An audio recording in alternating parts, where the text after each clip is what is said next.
दुष्ट देवताओं का कोई भी प्रस्ताव हमें स्वीकार नहीं। समुद्र मंथन का मत भी हमें स्वीकार नहीं। लगता है इसमें भी देवताओं का कोई नवीन षड्यंत्र है। नारायण नारायण, इतने शक्तिशाली होने पर भी देवताओं से भयभीत हो रहे हो? कदापि नहीं। हमारे द्वारा देवताओं को स्वर्ग से बाहर खदेड़ना इस बात का ठोस प्रमाण है कि हम देवताओं से अधिक शक्तिशाली हैं। वास्तव में तुमने तो होनी को अनहोनी कर दिखाया है। दुर्वासा के श्राप से प्रेरित होकर एक बड़ी चुनौती स्वीकार की है और उसमें विजय भी हुए हो। नारायण नारायण। निश्चित ही विजय हुए। मैं एक बात सोच रहा हूँ, तुम दानव यदि शक्तिशाली हो तो देवगण बुद्धिमान ज्ञानवान, तुम दानव एक स्वर्ग लेकर यहाँ मोद मनाते बैठे रहोगे और वहाँ देवगण समुद्र मंथन से 100 स्वर्ग उत्पन्न कर डालेंगे। सत्य तो यह है कि आरंभ में देवताओं को भी कोई रुचि नहीं थी, परंतु भगवान शिवशंकर ने जब समुद्र मंथन से उत्पन्न होने वाले दुर्लभ पदार्थों की बात कही तो देवता सहर्ष मान गए। परंतु ये बात आपने हमें पहले क्यों नहीं बताई देवर्षि नारद? बताता तभी जब तुम सुनने को तैयार होते। तुम तो अपने पद के मद में डूबे हुए हो। नारायण नारायण। शिवशंकर पर तो हमें पूर्ण विश्वास है, परंतु यदि उनकी बात मानकर हम समुद्र मंथन का प्रस्ताव स्वीकार भी कर लें तो भी इस बात का क्या भरोसा कि समुद्र मंथन से उत्पन्न पदार्थों का वितरण सुरों और असुरों में निष्पक्षता से होगा। ऐसा प्रतीत हो रहा है सेनापति राहु कि तुम हमारा तात्पर्य नहीं समझ पाए। नारायण नारायण। सुनिए तो सही देवर्षि नारद। एक और तुम कहते हो कि तुम्हें भगवान शंकर पर पूर्ण विश्वास है और दूसरी ओर शंकर का आंचल भी नहीं छोड़ सकते। ऐसे तो कोई निर्णय नहीं लिया जा सकता। अरे देवर्षि, यदि एक बात देवताओं को मान्य हो तो हमें समुद्र मंथन का प्रस्ताव स्वीकार्य है। क्या? यही कि समुद्र मंथन से पहले हम स्वर्ग लोक नहीं छोड़ेंगे। इसका निर्णय तो भगवान शिवशंकर ही करेंगे और तुम ये भली भांति जानते हो और मानते भी हो कि वे निष्पक्ष नहीं। अब क्या कहें इसे, दानवों का दुर्भाग्य या देवों का भाग्य कि समुद्र मंथन से उत्पन्न होने वाले दुर्लभ पदार्थ मात्र देवों को ही प्राप्त होने की परिस्थितियां निर्मित हो रही हैं। धन्य हो प्रभु, धन्य हो। दानव अपने दुर्भाग्य का द्वार स्वयं खटखटाने जा रहे हैं। नारायण देवर्षि नारद, मैं इस विषय पर एक बार शिवशंकर से बात करना चाहता हूँ। शुभस्य शीघ्रम। देवादिदेव महादेव और सेनापति राहु एक दूसरे से भली भांति परिचित हैं। चलो चले कैलाश। ओम नमः शिवाय। कैलाश। जाइए असुर सेनापति राहु। मुझे शिवशंकर से भेंट करनी है। कैलाशपति अभी ध्यान में है, तुम्हें प्रतीक्षा करनी होगी। बात महत्वपूर्ण है, मैं प्रतीक्षा नहीं कर सकता। शिवशंकर, महेश्वर, मेरा बात मत रुको, नहीं तो अनिष्ट हो जाएगा। नारायण नारायण नारायण नारायण। शांत हो जाओ, शांत हो जाओ।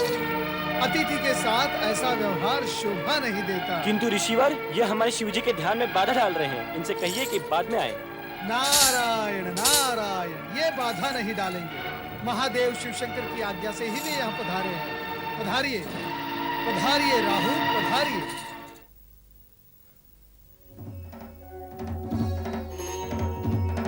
नारायण नारायण। हे शिवशंकर, कैलाशपति। क्षमा करें प्रभु, आपके ध्यान में व्यवधान हुआ। असुर सेनापति राहु आपसे भेंट हेतु यहाँ पधारे हैं। आपके गणों ने उन्हें रोकने का प्रयास किया, किंतु आओ राहु। प्रणाम शिवशंकर। हम जानते हैं तुम यहाँ अपने संदेह निवारण के लिए आए हो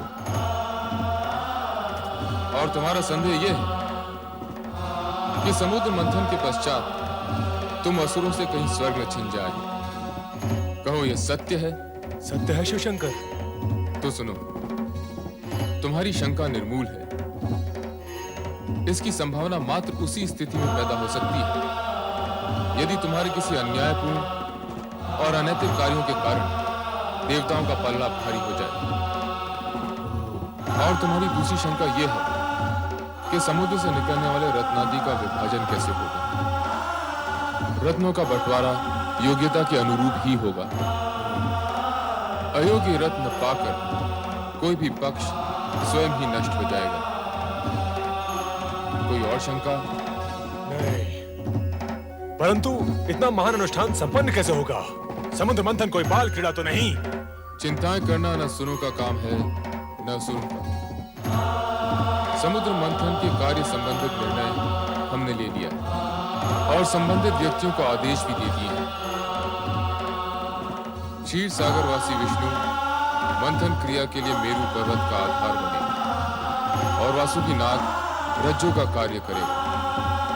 तुम जाकर दानवों को प्रेरित करो और शीघ्र ही समुद्र मंथन का कार्य प्रारंभ कराओ। जाओ। नारायण नारायण। शिवाज्ञा को शिरोधार्य कर दानवराज बलि से मंत्रणा करने के पश्चात शंकाशील सेनापति राहु शंका से उभरे और समुद्र मंथन के लिए तत्पर हुए।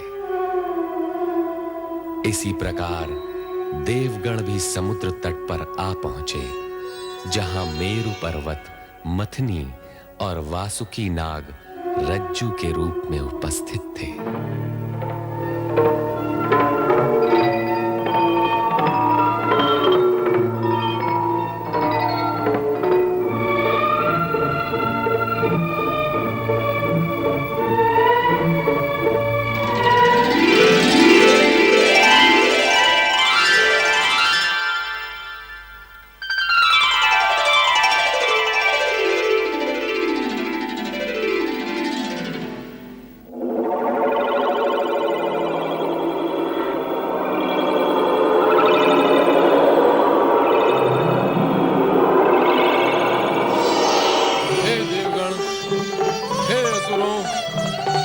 समुद्र मंथन का कार्य आरंभ हो।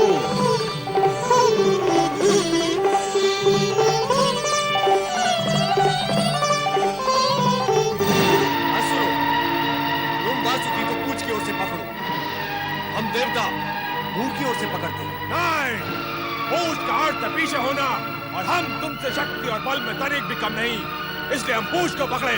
वो इसलिए कि तुम पातालवासी, सृष्टि के अंतिम छोर में रहकर ही तुम सहज रह सकते हो। कान में कौन सा मंत्र फूंक रहे हो मुनिराज? मंत्र? नारायण नारायण। मैं तो देवताओं से ये कहना था, तुम चाहे अपनी जितनी भी प्रशंसा कर लो, परंतु असुरों के समक्ष शक्ति में तुम शून्य हो, शून्य। आग और विष उगलते हुए वासुकी का मुंह पकड़ना देवताओं के बस की बात नहीं। नारायण नारायण। बहुत प्रसन्न हुए कि आज देवताओं को उनकी हीनता का ज्ञान तो हुआ। तुमने हमें हीन कहा? तो सबसे पहले यही बात सिद्ध कर ली जाए कि कौन शक्तिशाली है और कौन नहीं। वासुकी के मुख से निकलने वाले विष से बचने के लिए मैंने ये सब सुहाग रचा था, और आप शत्रुता पर उतर आए। सभी देवता वासुकी की पूंछ की ओर रहेंगे और हम असुर मुख की ओर रहेंगे।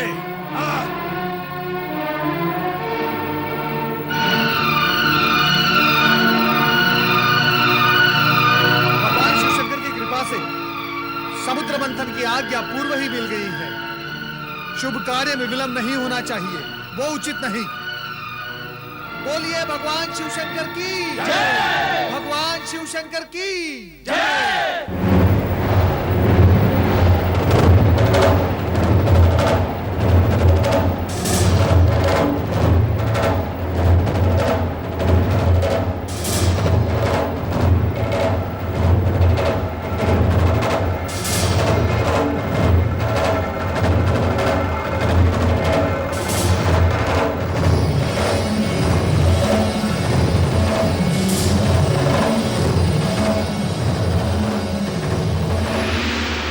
पकड़ने का निर्णय हमने उचित नहीं लिया, किंतु पीछे हटना भी तो संभव नहीं।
सर्वनाश से बचाने के लिए हमें इस विष का पान करना पड़ेगा।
राक्षसों को यदि अमृत कलश प्राप्त हो गया तो उसे पीकर वे अमर हो जाएंगे और इन देवताओं के लिए नई बाधाएं उपस्थित हो जाएंगी। चिंता न करो नारद, अमृत देवताओं को ही प्राप्त होगा। देवगणों से कहो कि वे पंक्ति में बैठ जाएं।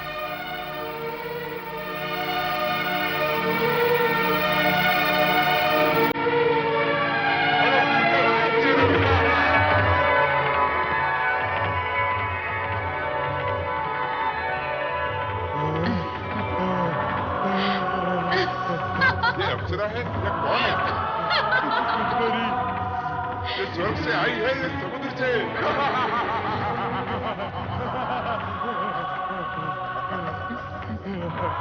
कहीं से भी आई हो, पहले अमृत पान तो कर ले। अरे अमृत पान तो बाद में करेंगे, पहले इसके रूप का मदिरा पान तो कर ले। रूप की रानी रूपमती, तुम कौन हो? कहाँ से आई हो? मैं कौन हूँ और कहाँ से आई हूँ? इन व्यर्थ के प्रश्नों में क्यों अपना समय नष्ट करते हो? सत्पुरुषों, केवल इतना जानो कि मैं तुम्हारी हूँ और तुम्हारे लिए आई हूँ जी। ओम नमः शिवाय।